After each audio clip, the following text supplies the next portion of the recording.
Today we'll be writing the rules of how to go about building multi-agent systems with small language models. I have been programming since the ChatGPT 3, even GPT 2 was even a thing. The system had developed previously a couple of months ago, have been demoed to different high-profile clients, and they've been really happy with it.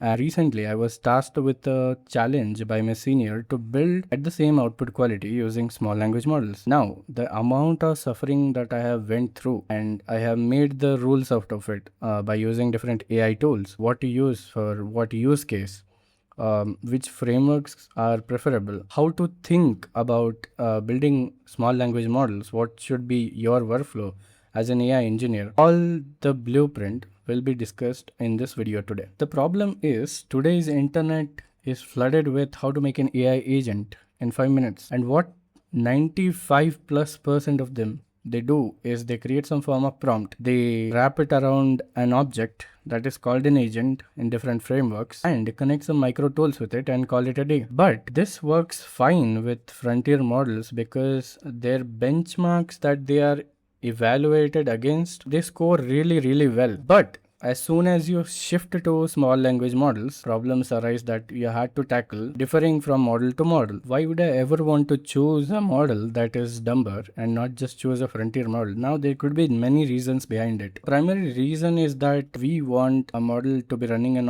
our own server. We want privacy in the data that we are dealing with. We might want to optimize for the cost by running our own model on our own GPU. Now there could be different problem like such as you have deployed a frontier model with some kind of version, and in the next month the version increments and the previous version gets deprecated. Your production server that the client is using gives some kind of error, and then it can create a lot of problems. Now, why is it harder to develop with a small language model rather than a frontier model? It's because while developing with the frontier models, it's almost okay to rely on gut feeling because they are very smart. But when it comes to small language model, the systems that you establish becomes really important, and that cannot be compromised because you are dealing with a very limited set of intelligence that could be specialized in very small area, or it could be generalized for thinking, or it could be instruction tuned to follow your prompts, or it could be good at dealing with the database. It could be multimodally capable but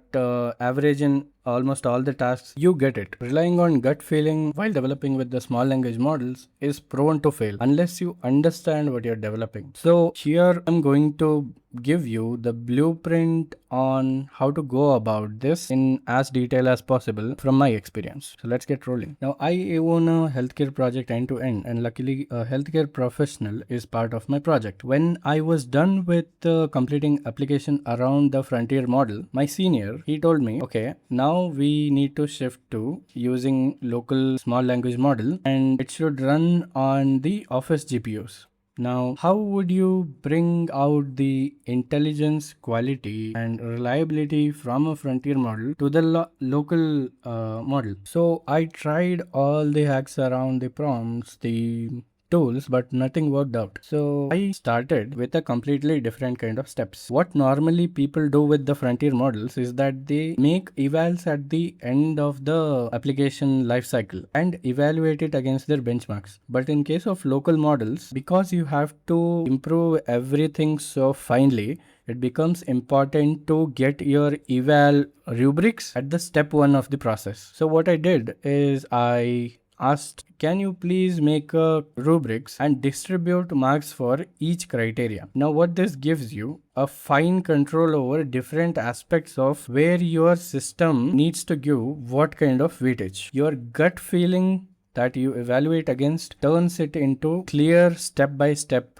goals, because you cannot build a reliable local small language model based multi-agent system if you do not know what its end outcome is going to be, which is unlike the frontier models. So it becomes important that your evals or the rubrics are validated against the experts in that domain. Here comes our next rule. Now that we have our evaluations ready, we should think about what do we pick the models as for the kind of criteria that our evaluations contain. Now I will see the criteria and I will start listing out different kind of benchmarking data sets and generalizing my custom domain criteria.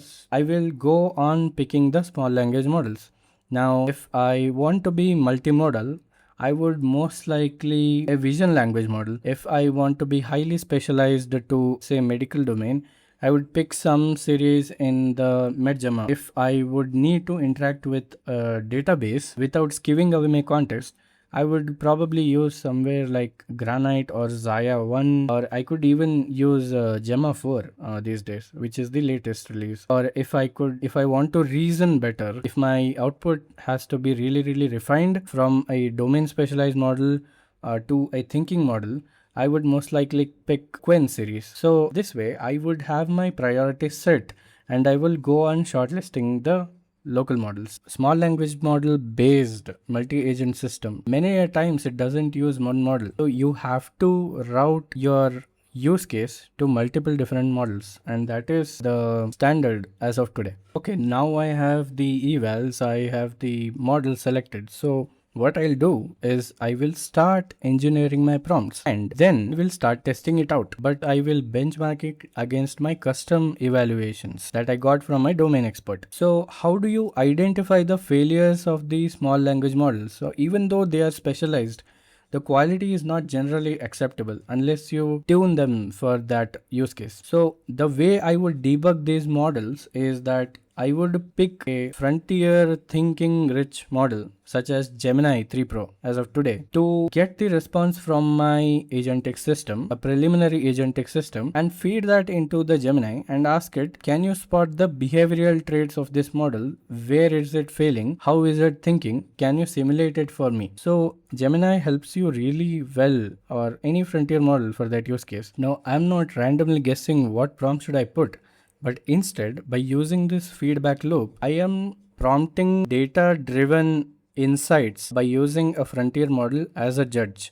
And that is the way you establish a feedback loop in how you tune these prompts. How do we tackle hallucination? In local models especially, and even in some frontier models, hallucination is still a problem of today. And we know it's not going anytime soon. So how do we deal with the hallucination? The way to go about that is what I figured out. Domain specific model. Let's say you are making agent for some financial use case and you tend to hallucinate the fact. If you from the above steps that I mentioned, if the behavior is that the facts are being hallucinated, you are most likely to use a instruction tune model along with the domain specialized model and give the output of the domain specialized model into the instruction tune model. So this way, by establishing a correlator and an eliminator behavior between both the models and using, let's say, an external vector database by pairing with a synthesizer model, I find it that the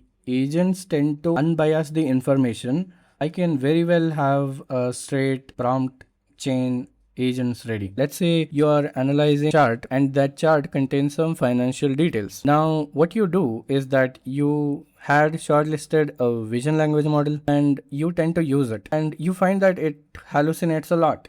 So what do you do in that case? Now here it becomes important that you establish a system around a particular agent and dedicate some guardrail by using data-driven approach by continuously analyzing the behavior, the output of the particular agent that is using the vision language model. And maybe let's say I would use computer vision image processing algorithms. It could be slightly enhancing the image. It could be getting the details out of it, the kind of colors, or maybe using a optical character recognition tool at certain parts of the image. Or let's say I could also use some pair an agent with a machine learning model that can basically extract out a certain bounding box area for me. Many a times in such cases, math can help you a lot, or even traditional ML can also help you a lot. So not always small language models are the way. You could also use the traditional machine learning models for different use cases. So those can also be the tools for your deterministic workflow. So we add another layer, that is deterministic layer, to further strengthen our multi-agent system. Now, another thing that by default is of practice to you is that we tend to use a certain framework called LangGraph. And what LangGraph does is that it has a shared state of memory, and that memory tend to be passing on to different set of agents. Now, when it passes on to different agents, your small language model, even though it has a large context, sometimes let's say 200,000, limit your information from agent to agent and filter out the information that the specific agents need to be received. For this, you have to use a framework called PyDanticAI, which is a lot famous these days. What it helps you is it helps you define fields and have a description there, and then you can selectively pass on. Even though you're passing a certain memory from agent to agent, you can selectively filter out the fields, and this can really reduce the context overbloat and stop the model from possibly skewing away its output. So context engineering also becomes really important throughout the agent's lifecycle. Now, this rule of artifact, what it helps us know is that, let's say if we know how to write code and the agent has written the code for us, we tend to, let's say, ignore maintaining different documentation for different parts of the code, or let's say the system architecture. Now, this is a mistake in itself, because there is a risk of you forgetting the document. Let's say after you arrive after 1 month, or if you are put into some other project. So you could really lose the context yourself, and the next time you tend to discover it, you would have forgotten. The way to maintain this is something called artifacts, and artifacts are basically could be a bunch of markdown files that can help you diagram out your system architecture. It can basically run produced by the agent that could have run through your entire code base and document all that. And some of the frameworks that I personally use to document these artifacts is one from the Rust that is very popular, is called the MD book, and is called as mkdocs from Python. If you're comfortable with Python, you can go with mkdocs. There's no issue in that. I personally like the material theme. So this way you maintain the human readable context generated by the agent, and you can have really fine control over your code, because even if the agent writes the code, you're still responsible for it. Now, when I figured out all these rules and used it myself to continue developing my healthcare project using small language model, I was able to establish the really robust multi-agent system that could reason out really well. And when I sent the output to the healthcare professional, she was like excited, and she told me that the outputs were promising, but at the same time, she started asking about which models did I use. Now, I felt a sense of relief that even though I give her the models, the configurations that I use, by models alone, you still cannot get this output. Because that was the confidence I had. I knew that I am no longer developing an wrapper, but I am truly building multi-agent system. So when you get this kind of confidence, that is what differentiates you from these engineers, so-called, that create a lot of noise on the internet, versus those who develop the actual systems. By using software foundation, system designs knowledge, by using their own intuition, combining with their domain expertise, all that really makes it satisfying to finally have your application ready. Now that's it for this video. I had put a lot of efforts in deriving out these rules by myself, and if you like the video, do subscribe, like, and let me know what you think in the comments. Until then, I see you soon.